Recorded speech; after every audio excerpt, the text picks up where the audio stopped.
ورجعت مع اليمنية الساعة 10 الليل، وصلت الفجر. جلست اليوم الأول واليوم الثاني صورت في عدن، نزلت، ما حد كلمني ولا حد اعترضني ولا حد قال لي أي حاجة. فجأة الفيسبوك محروق حرق صوري وأنا ميري فوق البيدريش فوق جالاكسي. المهم خلوني أكبر قيادي. طبعا جت لي حملة تحت الفندق، كان بالليل الساعة 2 الليل. أخذوني إلى الحزام الأمني، جلست يوم ثاني، بعدين جوني الصباح. طبعا صوروني، إجراءات أمنية طبيعية. جت لي سيارة فيها 4 و5 مسلحين مقنعين، غطوا عيوني وأخذوني إلى مكان جلست فيه 55 يوم انفرادي.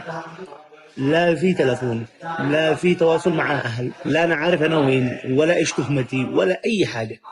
مر أول أسبوع طبعا جو حققوا معي إننا ضابط وإننا أشتغل مع جماعة صنعاء.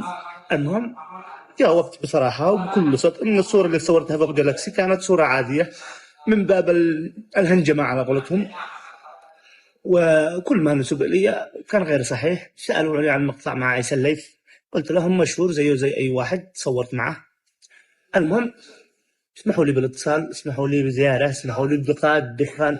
ممنوع. طبعا انفرادي 55 يوم.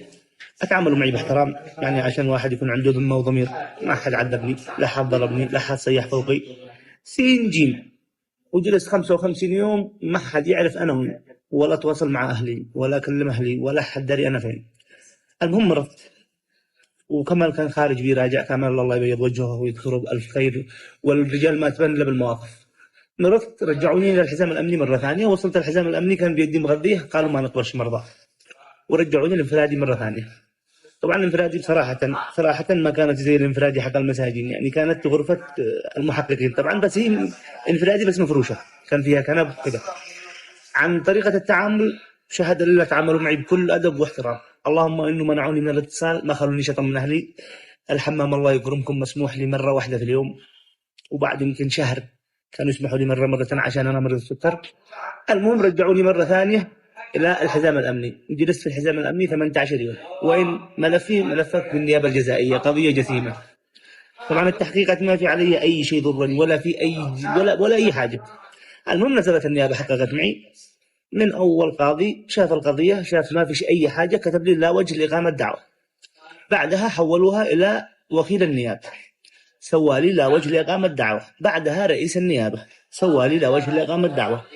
حولوا ملفي إلى نيابة الاستئناف، سوي لي نفس الشيء إلى وجه لإقامة دعوة. الآن 4 توقيع إلى وجه لإقامة دعوة وأنا محبوس. بعدها نقلوه للنائب العام.